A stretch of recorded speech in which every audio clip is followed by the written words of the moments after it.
Mambo ya gapi zile tatu. Mungu awabariki sana. Asante sana. Tulibaramana wewe.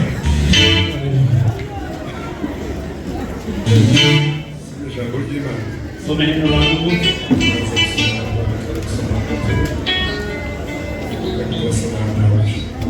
Tasoma.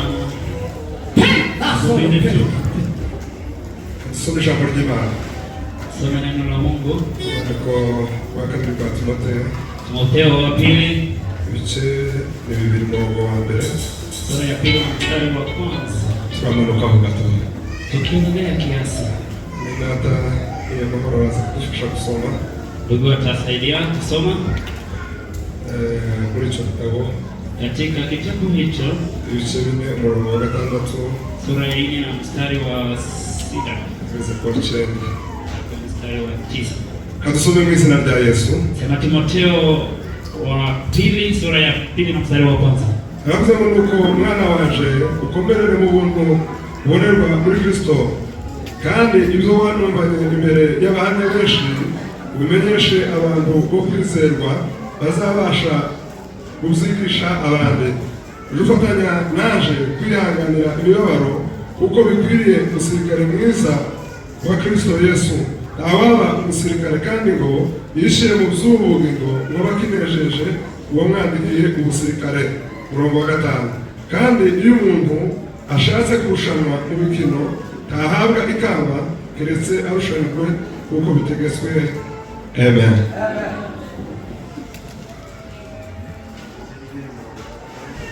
Sura ya 4 na mstari wa 6. Nuko jewe maze kumera nk'ibisukwa ku gicaniro, Yego. igihe cyo kugenda kwanje gisohoye, narwanye intambara nziza, narangije urugendo, narinze ibyo kwizera, ibisigaye mbikiwe ikamba ryo gukiranuka ry'umwami wacu umucamanza utabera azampa kuri urya munsi. Nyamara sije jenyine, ahubwo n'abakunze kuzaboneka kwe bose. Gira umwete wo kuza aho ndi vuba. Amen. Maana mimi sasa namiminwa na wakati wa kufariki kwangu umefika.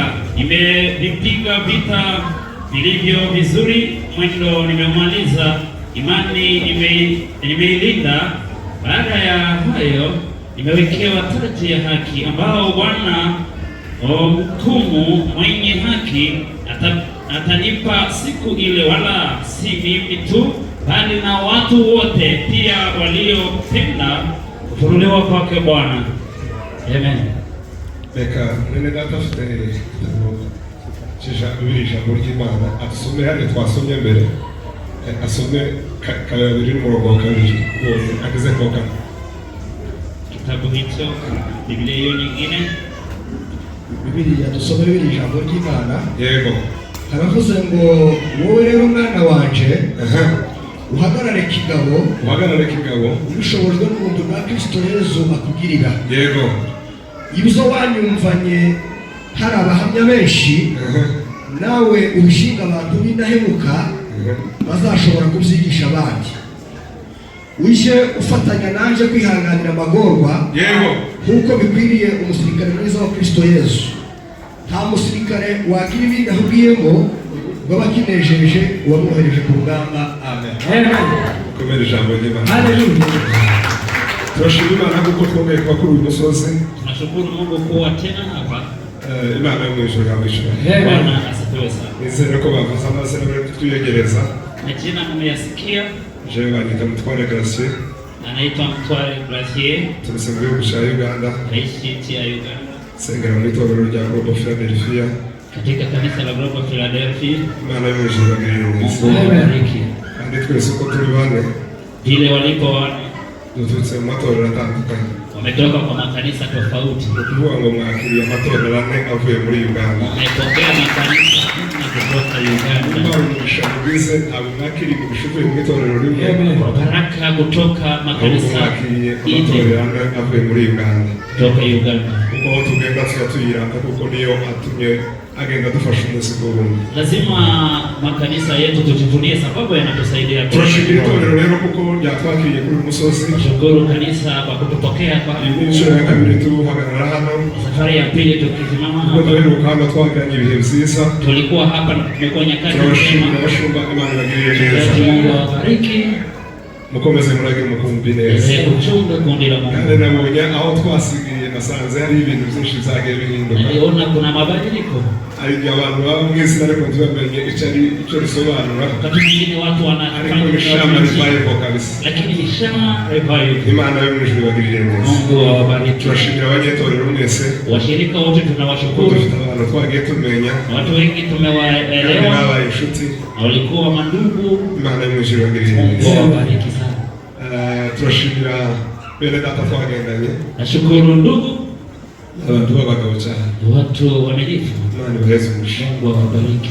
Kubera impamvu z'umwana Sababu ya muda ngiye kuganira akanya gatoya. naongea muda mfupi. Natekereje ko tuganire hejuru y'umusirikare mwiza cyangwa se umukristo mwiza. Tutaongea kuhusu Mkristo mwema ama askari mwema, Ni ukuvuga ngo izo bintu zombi uze kuzumva kandi uziyumvemo ambayo mambo mawili yasikie kugira ngo bize kugufasha. ili akusaidie. Nituvuga ibigereranyo by'abasirikare b'isi, Tukiona mfano wa askari wa sasa, uzisangemo nk'umusirikare wa Kristo. wewe ujisi kama askari wa Kristo. Niba ari umusirikare w'isi wananiwe, Habari askari wa ulimwengu ambao wameshindwa, mbenye ko nabo muri uru rugendo hariho benshi bananiwe kandi ni iwe abasirikare. safari hii kuna wale walioshindwa na ni askari. Ibintu bingahe biza biranga abasirikare Ambao kama mangapi ambao wanazilisha askari? baza barangwa n'umuhamagaro wo kwinjira mu gisirikare. Kwanza ni mwito wa kuingia katika jeshi. Hari abantu bazabahamagarira kwinjira mu gisirikare, aribo bantu bazakora rekritema, Kuna watu ambao wanawahimiza kwenda katika jeshi, bakabashishikariza gukunda igihugu cyabo. wanawaimarisha kupenda nchi yao. Barangiza kuza bamaze kwitaba umuhamagaro, Wakitika mwito, baza bagera ku ntambwe ya kabiri yo gukora imyitozo. kuna hatua nyingine ya mazoezi. Iyo bamaze gukora imyitozo, Kabla ya kufanya zoezi, nibwo baza bashirwa mu murimo. wanawekwa kwa kazi. Iyo bamaze gushirwa mu murimo, Kabla ya kuwekwa kwa nibwo kazi, bazagaragaza neza ibyo byose bitoreje. wanazihirisha yale ambayo Ariko hari ikintu nyamukuru kugira ngo baze kuvuga amagambo makeya ni cha muhimu. kiza kibaranga bose, Kwa inazihirisha bagira wote, disipurine yo ku rwego rwo hejuru. ni kwa hali ya juu. Ukuvuga ngo abakristo bose Wakristo wote bagomba kuba bafite disipurine. wana discipline. Ariko ngiye kubanza koheza ingero z'abasirikare bakeya Kama wa askari, bajya twabonye muri Kongo n'ahandi mu bindi bihugu bitandukanye. Hari ibintu bigera kuri bingahe biza bibaranga. kama mangapi yanawazidi, Bafite amatsinda ane, wana vikundi kama ibyo nne. nakeneye kugira ngo uganireho dukeya. Tuongelee kidogo, Ariko ndaganira ku itsinda rya nyuma. lakini kikundi cha mwisho tutaongea. Itsinda rya mbere Kundi ya kwanza ni abantu batagira umupango ariko kandi bitwa ko ari abasirikare. watu ambao ni askari lakini hawana Abo mpango, ngabo hari izina bari barabatije bakavuga ngo ni abadezata. waliitwa jina hilo. Abo badezata bakaba bashika n'intwaro za gisirikare, walitembea na kutoroka, ariko ikintu cyari cyarabananiye cyitwaga disipurine. lakini hawana discipline Ni ukuvuga ngo no muri ubu buzima katika maisha hii. hari abantu dufite b'abakristo Watu wa Kristo kandi barahamagawe na waliitwa, bakora na kose baritoza, walifanya zoezi, ariko bakuwe muri uwo muhamagaro lakini wameondoka kwa mwito kubera impamvu zigiye sababu zitandukanye. tofauti. Abo bantu turabafite mu itorero Watu hao tunao kanisani bafite ishusho y'abasirikare bakongera bakagira wana sura ya askari na sivilia, ni ukuvuga ngo izo shusho zombi barazifite wana sura hizo mbili, kandi baza batubwira neza ko bahamagawe wanatuambia wameitwa,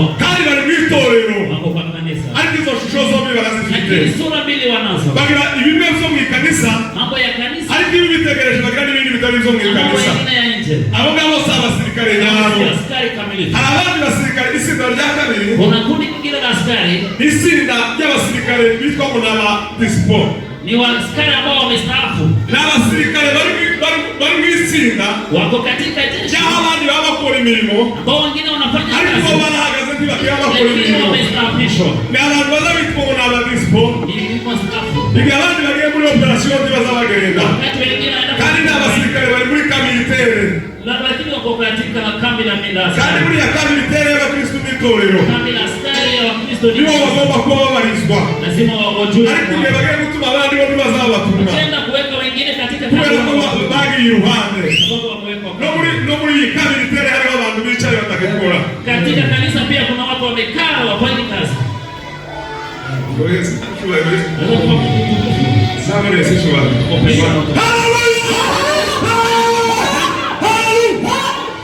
Itsinda rya gatatu itsinda ry'abantu basanze ko bakurwa mu gisirikare. Watu waliomba kuondolewa katika jeshi, barangize bahabwa ibyangombwa, walipewa vitambulisho. Buriya Yesu Kristo amaze kuduhamagara, Yesu alipotuita, biragoye niho twasomye hariya, ni ngumu tulisoma, nukuvuga ngo twamaze kwiyandikisha, tulijiandikisha, turangije kumara kwiyandikisha, ya kujiandikisha twitwisira twatwitwa nk'abakristo, tunaitwa Wakristo. ariko yavuze ngo se hari umusirikare mubona, Lakini Biblia imesema warangije kwiyandikisha, askari ambao wamejiandikisha, yarangiza akaza kama ngo bongerera musibe mu gitabo, anasema aba uwo musirikare ndiyo bakinesheje wamwandikira kuba umusirikare, anasema huyo atafurahisha yule kuko bafite umugayo bwamwanditse kubera ko yikuje mu gitabo. sababu wamepisha yule Abantu ufite bigeze biyandikisha, watu walijiandikisha, ariko ubu nyine sibo, kwa sasa hawako ubu sibo, sio hivyo walivyo, bafite imyimerere isa nkaho arimo, wanakaa kama wao, bazaberekana no kuri Rwanda ko bigeze kubaho, wanaonyeshana walikuwa na bazavuga ko bigeze gutunga n'itanga walisema kuvuga, walikuwa na ariko se mvuga zose zagiye nenda wapi kubera ko batakibifite. kwa nini hawako nayo sasa?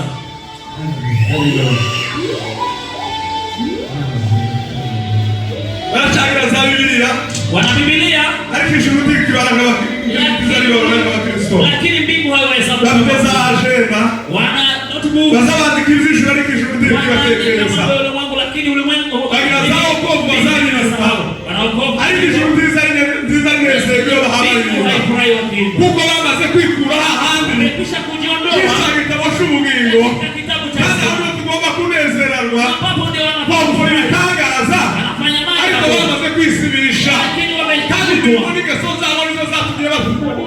zilifanya wafutwe. Abigishwa umunsi umwe bagiye mu butumwa bwiza, Walienda bashike bakora ibitangaza n'ibintu kufanya bitandukanye, maajabu na ngo miujiza. barazabwira Yesu ngo twakijije Wakamwambia abarwayi, Yesu, tumewaponya baramubwira ngo wagonjwa. twakijije abarwayi Wanasema bose, tumewaponya wagonjwa, ariko nubwo twakijije abarwayi lakini hata kama n'abapepo ntitwayasize, pepo hatukuacha, n'abapepo twariko tuvuga, abapepo pepo agahunga, alikimbia sisi. arabwira ngo mwishimire kimwe gusa, Aliwaambia msifurahi kuko sana amazina hivyo, yanyu yanditswe mu gitabo lakini mfurahie kwa kuwa majina zenu ibyo twakora twishimutse, ariko twaramaze kwisirisha n'ingeso zacu. naweza kufanya makazi kama tumeshafutwa na tabia zetu.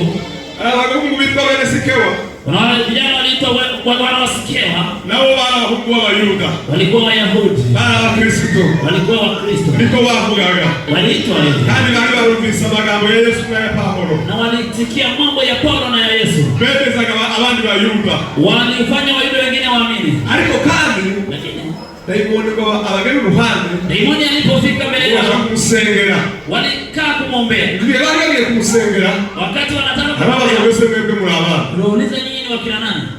ese ntibariko bakora itangazo, Wao hawakufanya maajabu, ntibariko baririmba, hawakuimba, ariko bari baramaze kwikura mu gitabo. lakini walikisha kuondolewa Buriya abadayimoni Daimos.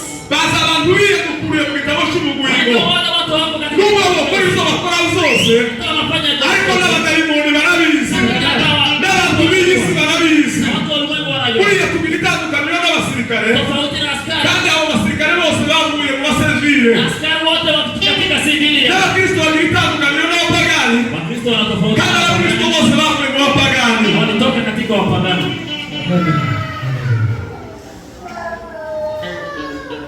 Umusirikare wa kane Kundi la nne la askari ni umusirikare mwiza wa Kristo Yesu, ni askari mwema wa Kristo. ugomba kunezeza Yesu Kristo mu myitwarire ye, Kufurahisha Yesu katika ugomba kunezeza Yesu mu mvugo ziwe, katika msemo wake. mu migendere ye agomba Katika kunezeza. mwenendo wake lazima amfurahishe Ni Kristo. ukuvuga ngo dukeneye abasirikare beza ba Kristo Unahitaji Wakristo kama na hawa bataretse imirimo, ambao hawakuacha kazi. baha bakora imirimo yose, Wanafanya kazi si zote. kandi bakaba bakicyanditse mu gitabo cy'ubugingo. Wameandikwa katika kitabu. Abo nibo bonyine bazabanezeza ijuru. Peke yao wanafurahi Ijuru ryabareba rikanezerwa. Jamani la furaha. Kubera ko bagihagaze mu murongo Sababu mwiza. wamesimama kwa mwenendo mzuri. Cyo gituma Pawulo yavuze ngo Paulo alisema, yari abwira umuhungu we Timoteyo, ya mwanae Timotheo, aramubwira ngo Timoteyo mwana wanjye, Timotheo mwanangu, ukomerere mu buntu burerwa muri Kristo Yesu. Aramubwira waruvanye, yale ambao umesikia, uzabigeza ku bantu bo kwizerwa, yafundishe wale watu bazabasha kubigera ku wana Bwana. uwezo wa kuemelea Kuko iyo uwezo. tubigejeje gutyo, Fanya mambo niko haya, tuba tubasha kubahisha data. fanya kukufukumu. Avuga ijambo rikomeye, Alisema ni aramubwira ngo uje wihanganira imibabaro. Kuko muri iyi nzira harimo imibabaro, katika njia hii tugomba kwihanganira nk'abakristo. lazima tuimarike. Aramubwira ngo mwana wanje Timoteyo, uza wihanganira imibabaro, kuko bikwiriye umusirikare mwiza wa Kristo. Kama Kristo mwema wa Kristo. Aravuga ngo dawa kwandikishwa nk'umusirikare, Alisema hakuna yule ko anaweza namara yangere yishe mu z'ubugingo, arudi kwa ko shughuli namara anezezwa mwandika y'umusirikare. yule alimwandikia kwa askari. Icyambere umusirikare wa Kristo Yesu Askari wa Kristo agomba kuba yubahisha Kristo mu ngeso lazima ziwe, kuheshimisha Kristo kwa tabia zake. agomba kuba yagira izaha cyane, Lazima akatae dhambi sana. agomba kuba yagira izaha cyane. Achukie dhambi. Ishaka agomba kuba yihangana, kuko bavuye bajya bose twavuze yabakunda Wale wote kundi hizo bose bananiwe kwihangana, walishindwa na kuvumilia. bananiwe na disipurine. Walishindwa na discipline. Ngaba bantu dufite bananiwe kuba mu itorero, Hao ni watu wakina walishindwa n'abantu bananiwe kwihangana, walishindwa kuvumilia. n'abantu batari mu iberero y'Kristo, Walitoa utu wa kale n'abantu wa batagira disipurine. hawana discipline. Buri yizo dukora zose ntitutagira disipurine, Yale tunaweza kufanya bila discipline, ntacyo twogeraho, hatuwezi fika mahali. kubera ko bari kudutegeka. Wanatuambia Tukarebera pasiteri Mutoni iwabo mu Banyarusisi, tunamwangalia pastor kwao, ariko abasirikare lakini kibaza birebaho, hawajiangalie wao. bazumva itegeko batitaye ku bari Wanatii amri igihe wasipojali. cyose tuzobona abatuyoboye nk'Abanyarusisi, Tukiona wale watu tukababona nk'abasinzira, jamii fulani, tukababona nk'abatura, wa jamii fulani tukababona nk'abanyamurenge, ama Wanyamwenge, ntabwo tuzigera tugaragaza disipurine ya Kristo, hatutakuwa tumeonyesha discipline ya Kristo. kandi bizatunanira, Yes. kandi bizatunanira. Na itatushinda. Ariko ikintu tugomba kureba, Jambo la muhimu la tugomba kuangalia, kubareba nk'abayobozi bahamagawe, lazima tuone kandi kama bakaba baduhagarariye kugira ngo badukoreshe, kusimamia kufanya kandi ngo kazi. basiratana amakamba yabo, Na katika taji lao kuko umusirikare wese wakoze neza askari ambaye amefanya vizuri azahabwa ikamba, anapewa taji, n'aba nabo bazahabwa amakamba. anapewa mataji. Hari amakamba Bibiliya isivuga, Taji Biblia ariko inasema, bazahabwa ikamba zibiri, lakini taji ya kubera ko bakoze uyu murimo neza. hawafanya kazi Bene vizuri. data wa Kristo, bene data, hari ibisa biranga abakristo. Yeye anazilisha Iyo umusirikare amaze kwitoza, askari akifanya bamaze kumwigisha mazoezi, na birya byose, na yale yote anafundisha, agomba kumenya kwitwaza intwaro yiwe, lazima ajue kugira ngo abashe gukora umurimo wiwe neza. afanye kazi yake vizuri. hariya mu gitabo cy'Abaefeso ibice bitandatu umurongo wa cumi, Sura ya 6 mstari wa 10. gutangira ku murongo wa 10, Kuanzia mstari wa 10. yavuze ngo ibisigaye bene data, Anasema yaliyosamehewa aravuga ngo dukomerere mu buntu tubonerwa muri Kristo Yesu, katika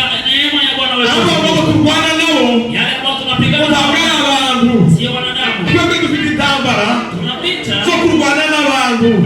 tunapita na kutoka. Ariko reka nkubwire muri kino gitondo cy'uyu munsi, Tunakwambia siku ya leo. abo tuba turwana nabo si ba Wale Mushenge, tunapigana nao sio abo tuba turwana nabo ntabwo ari ba Muyomba, sio marafiki zetu. abo tuba turwana nabo si abo duturanye, Si wale tunaelewa. ahubwo ko turarwana n'intambara zo mu kirere, Tunagombana na ko turarwana n'imyuka y'ahantu mu kirere, roho za huko kandi iyo juu. ngiyo yose ikomoka kuri Satani. Hizo zote zinatokana na shetani ibilisi.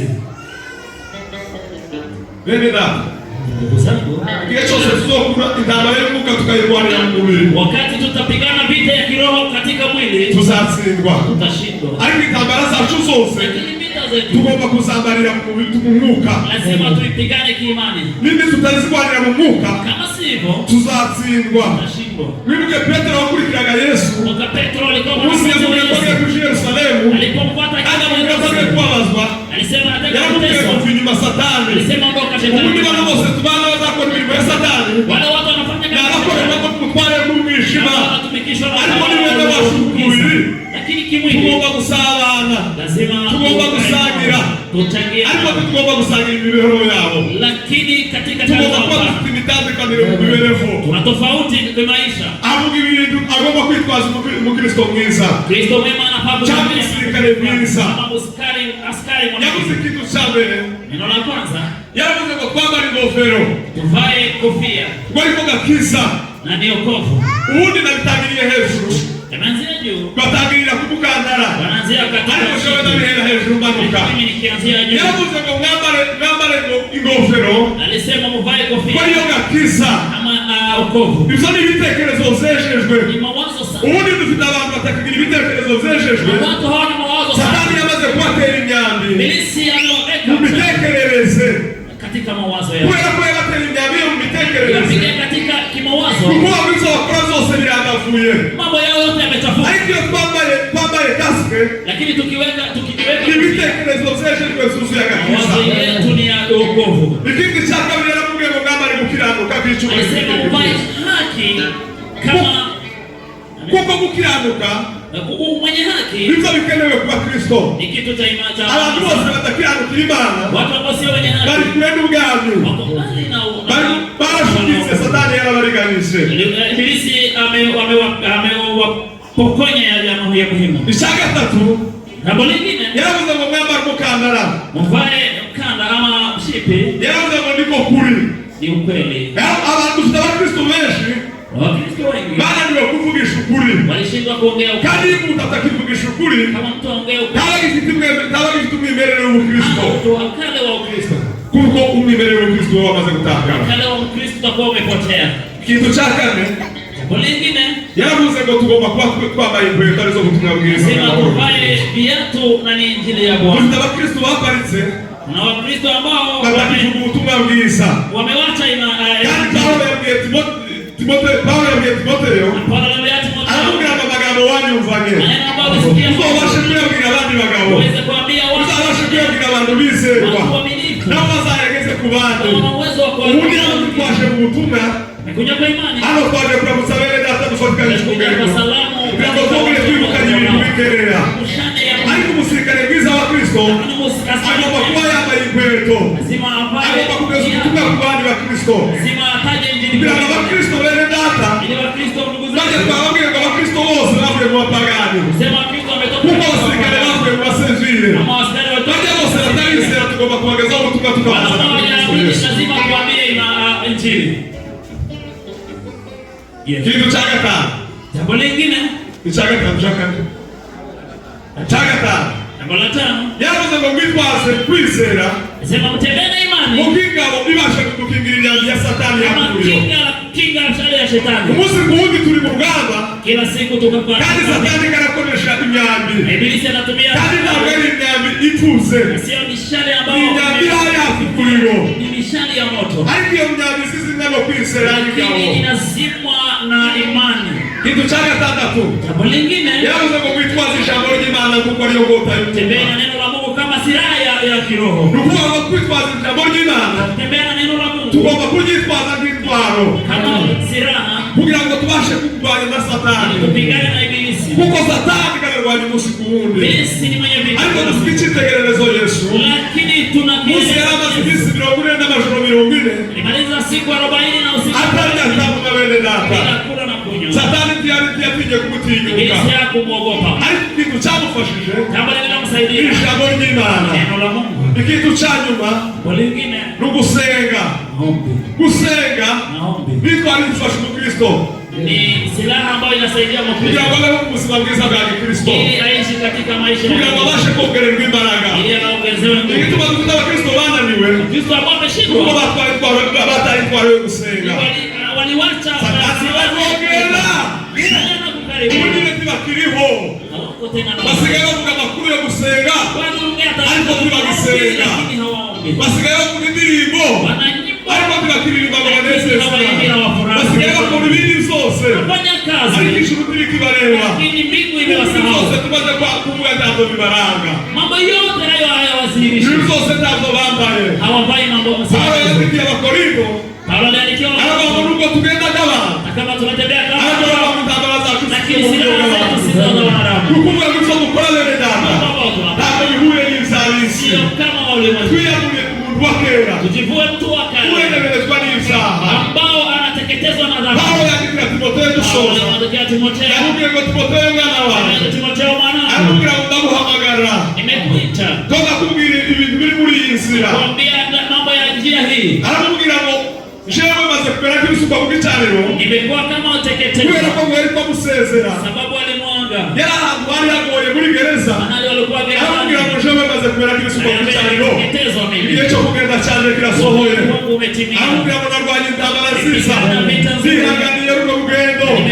Aramubwira ngo igisigaye ni kwigamba no gukiranuka w'igihugu cy'abantu utabera azapfa kuri wa munsi. Mzuri hata Aramubwira ngo ntabwo ari nije nyine ahubwo ngo nabyihanganiye kugira ngo bose abagabo nibo bazahabwa ikamba. Bibiri n'abantu abagore baza vuba Binasema naja upesi. usangizanye n'ingororano Majira yangu ikaribu. kugira ngo ugorora bitwaye neza. Abantu bose bazahabwa bitewe n'izo bakoze. Wote watalipwa kulingana na kazi zao. Aramubwira ngo wirinde dema Aliambia ujazani na kuko neema. ngo yaguze iziki gihe Alipenda mambo ya ulimwengu. warasigirira ngo takiri umurimo w'Imana. Akaniachilia yuko katika kazi ya Mungu. Aramubwira ngo wirinde Alexandre umucuruzi w'imiringa Ujazani na kuko neema. yagiriye nabi cyane Alifanya vibaya sana. ngo kandi yaze n'ibyo duhamya Yes. yaze n'ibyo duhamya Na alikataa ushuhuda wetu. ariko aramubwira ngo uzozane n'ibitabo Lakini ariko ngo unaleta cyane cyane mu bitabo by'uruhu chana kitabu changu aramubwira ngo uzazane n'umwitero wa jenoside kwa karuko hata nguo yangu. kuko ahantu yari hari hakonje cyane Palikuwa kwa baridi. aramubwira ngo uze igihe cy'imbeho kitaragera. Alisema ukuje mapema kabla Igihe cy'imbeho ni igihe cy'ibigeragezo bikomeye. wakati wa baridi Igihe cy'imbeho ni igihe cya nyuma. wakati wa Igihe mwisho. cy'imbeho ni igihe ibintu bitagishobotse. Wakati mambo Ubu nyine bene hayawezekani. data ko turinjira mu murongo ugoye cyane. Sasa tumeingia kwenye Ubu nyine kazi mbaya. abanyarwanda ko barakora ku mugaragaro. Illuminati wanafanya Ubu nyine ni kazi. igihe cy'imbeho. Wakati wa baridi. Ariko ni igihe cyo kuvuga Lakini wakati wa kuko kusema umuririmbyi yarinze aravuga ngo bashikawe imana batarimba shida wa imani wanaibidi. Bakristo bene data Ndugu zangu wa Kristo. tugomba kuba dufite disipurine Lazima tuwe na kugira ngo dukore uno murimo neza. kufanya kazi Kuko vizuri. tutagira disipurine muri uno murimo Bila discipline kwa ntaho kazi tuzogera. tutafika mahali. Tuzisanga muri ya makundi twavuze Tutafika y'abasirikare. katika kundi hizo za kwa. Ariko ikintu cyobafasha gusa Lakini jambo la muhimu ni disipurine. discipline. Aka kantu nagatinzeho nijoro cyane Hivyo nilisoma mambo kandi haya kababaje cyane na mambo kuko yalimuhuzunisha. nasanze dufite abantu batumvira Na watu ambao watii. ariko umusirikare azahagarara umuntu ugana nk'umukwaje Lakini mtu kama yeye, usanga umugabo ugana nka Mutoni amurinze ahagaze Reverend kama yeye anamngoja, agahagarara hanze anangoja nje. umwana ugana kaje aryamye ku gitanda Mtoto kama yeye kubera ko ameenda ni ibintu bamutosheje. sababu ni mazoezi. Agomba kuba yumvira nubwo abayobozi banyu ari batoya Lazima atii. ariko mugomba kumwumvira. Lazima muwatii Mugomba kuba viongozi. dufite disipurine yo kumvira. Kwa kuwa na discipline ya aza kuza kutii. n'urukweto za butisi ziri iwacu Anatoa kiatu. zitameze neza akaziheza umugabo mukuru ugana na se Anampea akamumesera mtu mkubwa kuliko yeye kwa kimo. kubera kumvira kubera kugira Sababu disipurine. ya discipline ya kijeshi. natwe tugomba kuba dufite Lazima tuwe disipurine. na discipline ya kiimani pia. tudafite disipurine Kristo ambao wana discipline. ibyo twakora byose tuba tubikorera ubusa. Mambo yote tunafanya ni bure. ariko bene data tugomba kuba dufite disipurine mu Lakini murimo lazima tuwe w'Imana na discipline katika kuko kanisa. ariko tuzakora ibintu byose bikagenda neza. Hapo tutafanya kazi vizuri. ndavuze icyo bita disipurine mu kinyamurenge ni iki? Discipline katika lugha yetu kubaha. ni kama kutii. tugomba kuba dufite kubaha Imana muri twebwe Kutii ama heshima. tukubaha n'abadukuriye. Na tuwaheshimu wale ambao ni wakuu wetu. mwakira ijambo rye. Pokea neno la Mungu. Ni mazuri sana.